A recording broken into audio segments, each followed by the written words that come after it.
What will a federal U.S. data breach reporting requirement rule look like, and how will it impact MSPs? We'll discuss this and more on today's MSP Zone.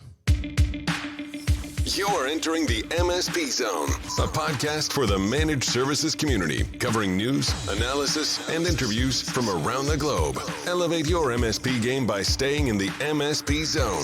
And now, your host, Charles Weaver.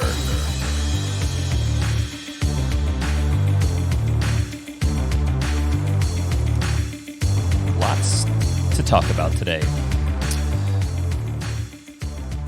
This is a story that is actually, I'm not sure if it's anywhere else. I'm reading it from a CSO Online article, and I'll post that into the show notes for today. But it sounds plausible, and just by my reading of how government agencies typically float out ideas before they actually become policy or law, they get the press involved, and they have the press repeat for public consumption ideas just to see what the public feedback or pushback is, positive or negative. And I think that this could be a little bit of that going on here.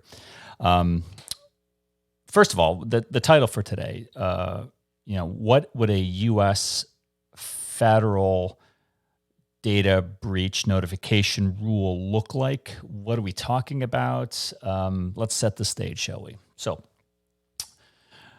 globally, there are a handful of jurisdictions, countries, if you want to call it that, but legal jurisdictions where data breach reporting is a requirement. Certainly, it's now part of the, I would call it the federal component of Europe, the European Union. So all the European EU member states are subject to GDPR, and GDPR has a data breach reporting rule or component to that. In the United States, all the 50 United States have their own state-level data breach reporting requirement meaning a law. So they're all laws that are passed by those state legislatures and signed by their respective governors. But what we're talking about is, what would that look like if it was applied at the United States federal level? Because currently there is no federal data breach reporting law, requirement, or anything. It doesn't exist. It exists at the state level, but not the federal level. So part of that, we're going to talk about, do we need a federal data breach rule? But we're also going to talk about what has brought us to this point of needing or potentially about to receive a federal data breach rule or law. So we have talked about here on the MSP Zone in previous episodes about the whole SolarWinds the Sunburst attack, the Exchange data breach campaign, right? Pretty big issue for a lot of organizations, mostly at the federal government level. Most of the U.S., I don't say most, but a lot of federal government networks were compromised by this SolarWinds Orion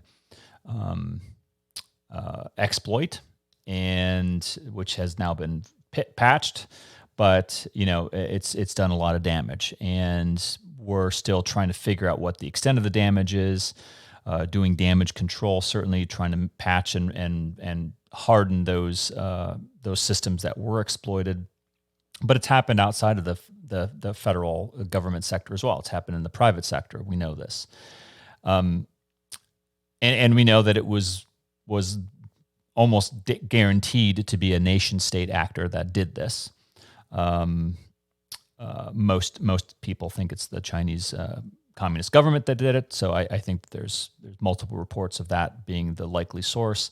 But regardless of where the source came from, we have a problem on our hands. We have a problem of a massive data breach that exploited government and private sector networks alike, and what do we do about it?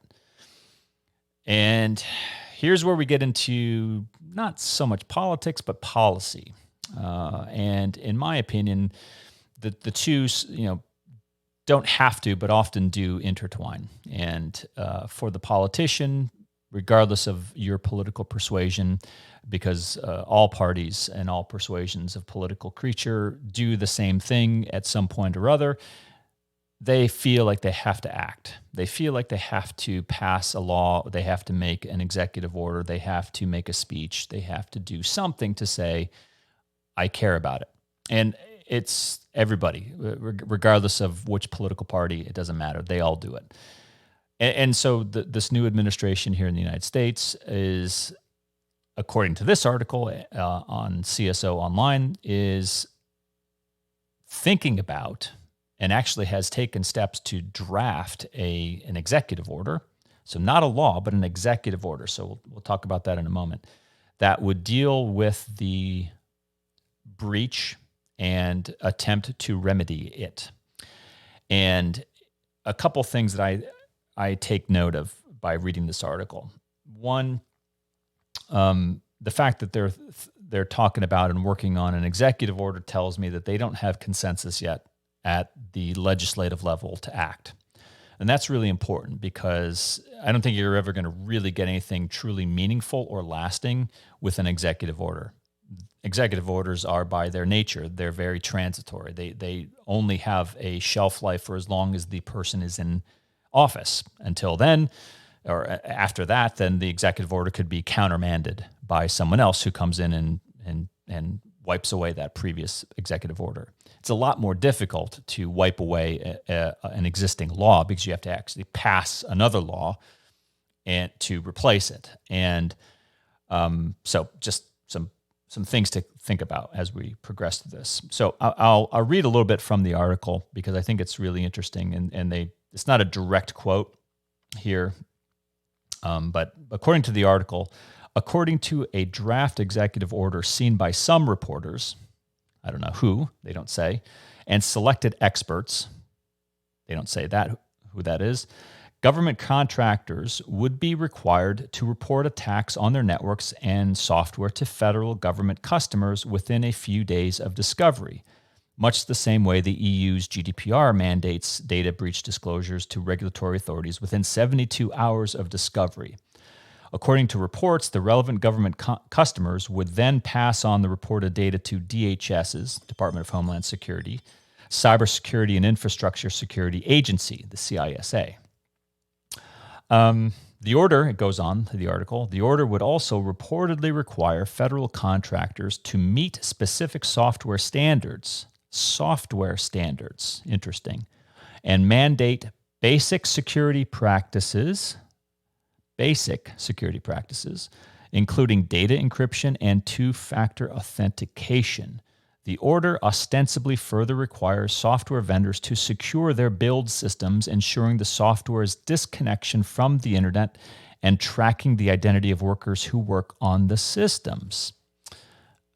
Interesting. So let's unpack this because there's a bunch of stuff in here. This is all assuming this is true. But for the moment, let's assume that it is. I'm not sure what software standards they're talking about.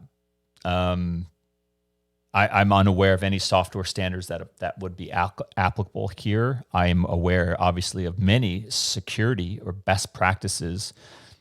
They call it basic security practices, like encryption and two-factor authentication. These are, yes, they're part of our baseline of standard in the managed services profession, and they should be outside of the managed services profession as well. The order then goes further. So the first two I think are pretty.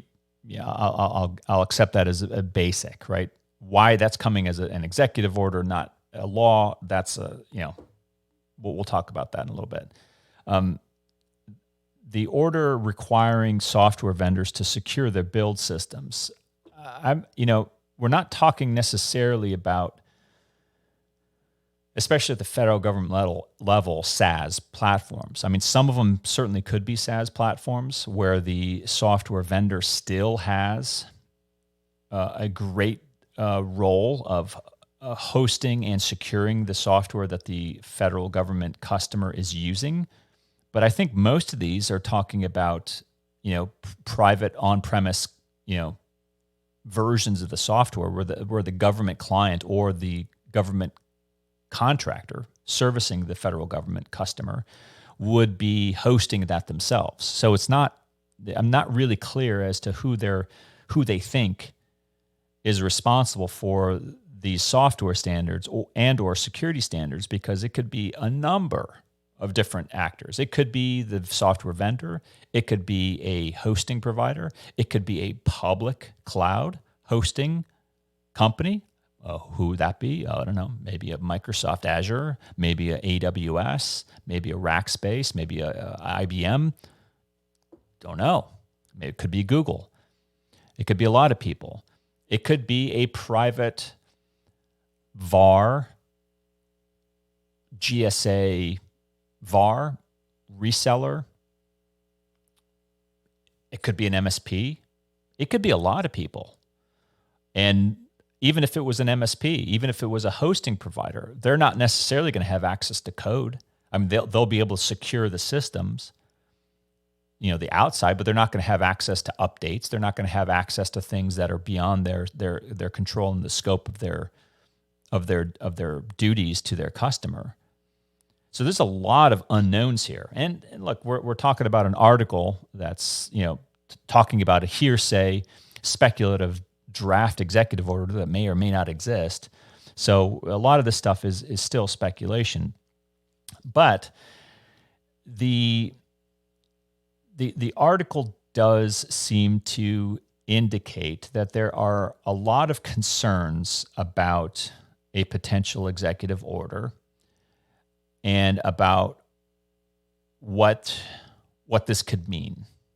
And I agree with that. And I agree with the fact that I view an executive order on this issue as being, again, regardless of who did it, and especially when one party controls both executive and legislative branches, it's not like there's an excuse of them not being able to get legislation through.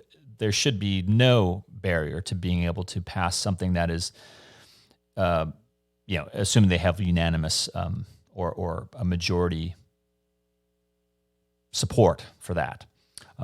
Case in point would be the Louisiana MSP registration law, which had both Democrat and Republican support in the legislature and signed by a Democrat governor. So you had both parties coming together, acting with a unanimous voice, right? No abstentions, no votes no on that law.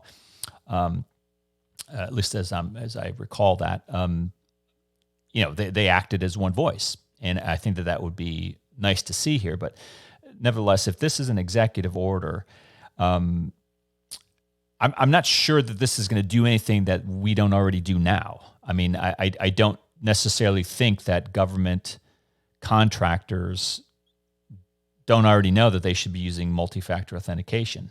I mean, if they don't, they should be getting that certainly from NIST, right? They should be getting that from from a variety of government technology sources that should be telling them, hey, this is how you ought to be behaving with an IT system.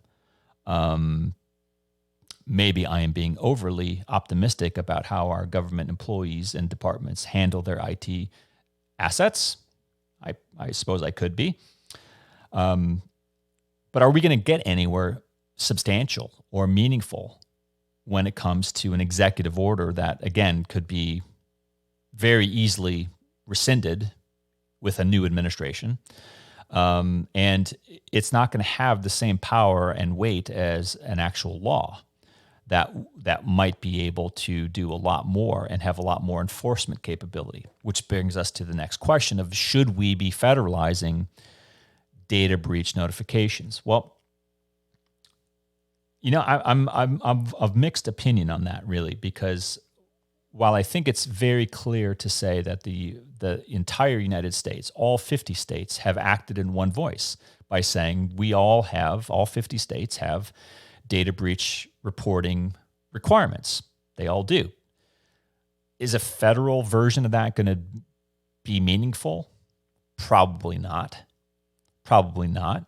Knowing what we know about NIST and CMMC, which is still coming and evolving down the road, I would think that this is probably more of a internal federal government IT standard than a private sector IT standard. Because one thing that I would very much caution, if anyone is out there in the administration and cares to listen to the MSP Zone and cares to pay attention to this idea, I would say that there's probably a good argument to be made that there's more private sector adoption of good security practices than there are within the federal government.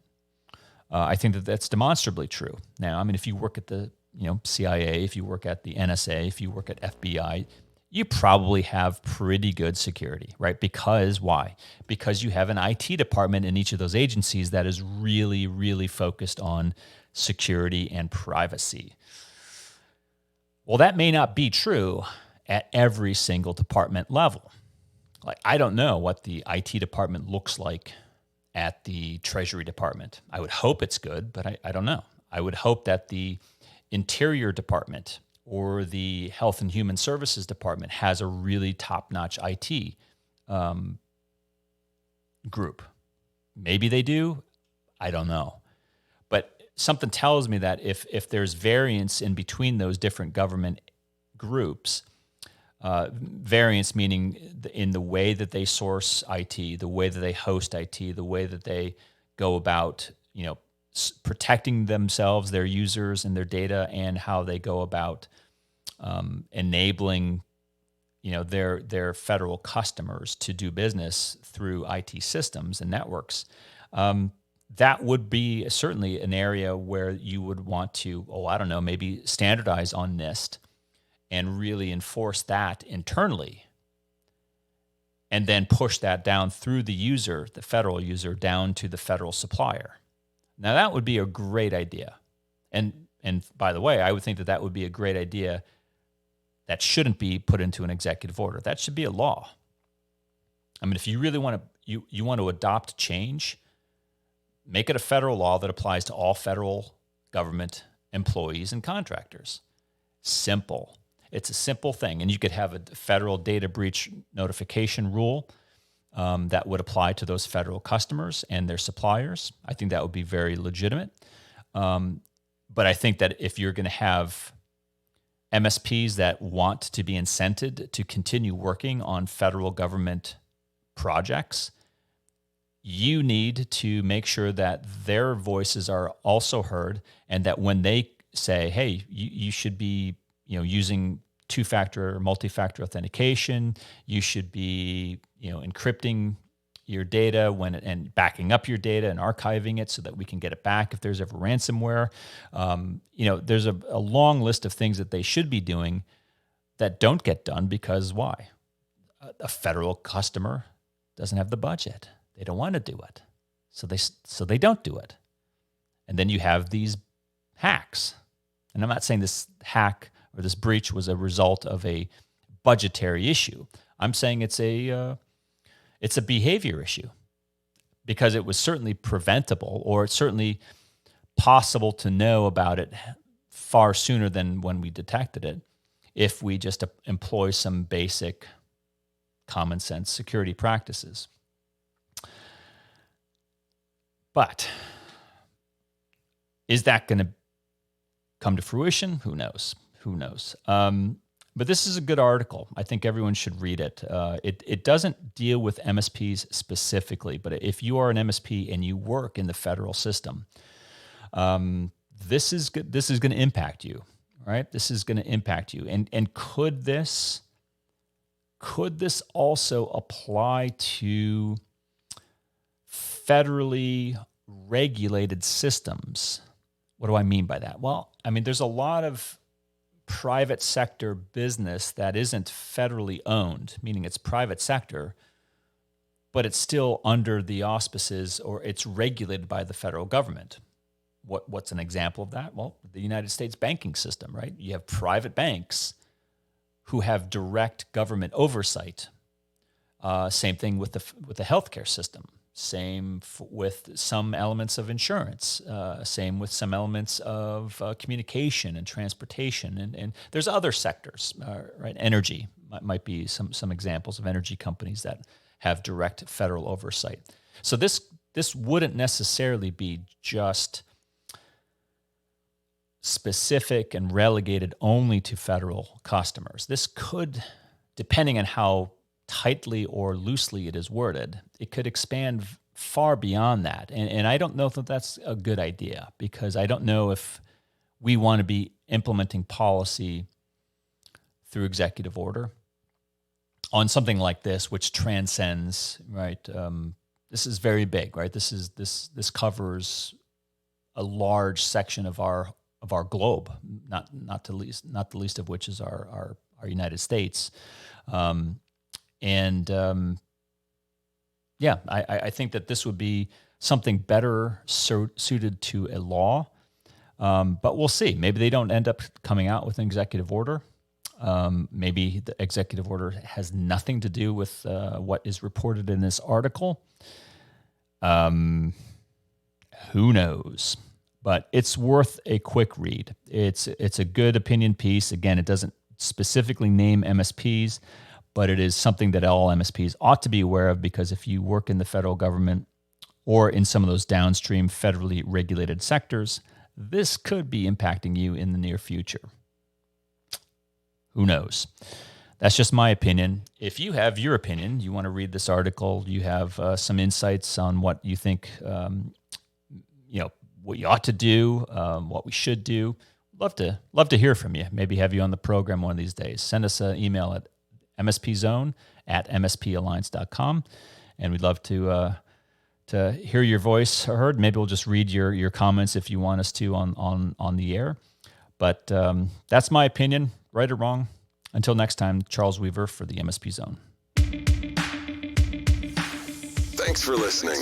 If you enjoyed today's episode, please give us a like. Make sure you are subscribed to the podcast so you will get notified when future episodes are released. We will see you next time in the MSP Zone.